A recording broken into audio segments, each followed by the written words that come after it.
იკებენ. ამ დროს ის მოცულობები არ იყო. ჩვენი ხარდაჭერა გათმობი თქვენ არათ ხო? ფერბი აყავ?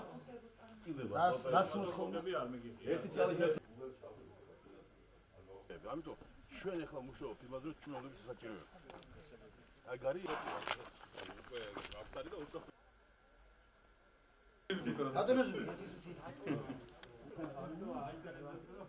მოგესალმებით, სახელმწიფო ძალიან ბევრ პროგრამას ახორციელებს, მათ შორის ერთ-ერთი პრიორიტეტული მიმართულება გახლავთ კოოპერირების ხელშეწყობა, ძალა ერთობაშია მოგესალმებით და მნიშვნელოვანი კრიტიკული მასის წარმოებისთვის, კონკურენტუნარიანობის გაზრდისთვის, ეს უკვე თვალსაჩინო მაგალითია კოოპერატივისა, რომელიც შედგება არის ნამდვილი კოოპერატივი, გაერთიანის ძალები და რაც ყველაზე მნიშვნელოვანი ადგილობრივი პროდუქციით ხდება იმპორტირებულის ჩანაცვლება. ეს არის ერთ-ერთი ყველაზე მნიშვნელოვანი მიმართულება და პრიორიტეტი ჩვენი ქვეყნისთვის და შესაბამისად ეს გახლავთ კიდევ ერთი თვალსაჩინო მაგალითი თუ როგორ შეიძლება საქართველოს იქცეს აგროსასწავლო პროდუქციის ექსპორტიორ ქვეყნად. შეპესეებთან და იურიდიულ პირებთან შედარებით კოოპერატივს შეღავათები აქვს გადასახადებში. პირველი ეგ არის. მეორე საკითხი, იგივე სახელმწიფოც ფიქრობს და ცდილობს, რაც ჩვენ ხედავთ, კოოპერატივის განვითარებაზე.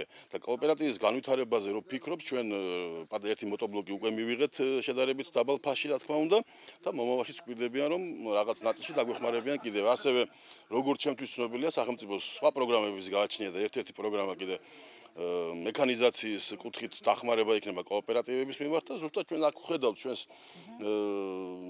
ერთობლივ მუშაობა სახელმწიფოსთან, რომ მექანიზმებით დახმარების შემთხვევაში ჩვენ არა გავაორმაგებთ, არამედ შეიძლება ითქვას გაათმაგებული პროდუქციის მიმღებნი ვიყოთ, მიმცემი ვიყოთ, როგორც ადგილობრივი ბაზისთვის, ისე საექსპორტო ბაზრებისთვის. ალბათ ეგ არის თავი და თავი ინტერესი როგორც კოოპერატივს, ისე სახელმწიფოს.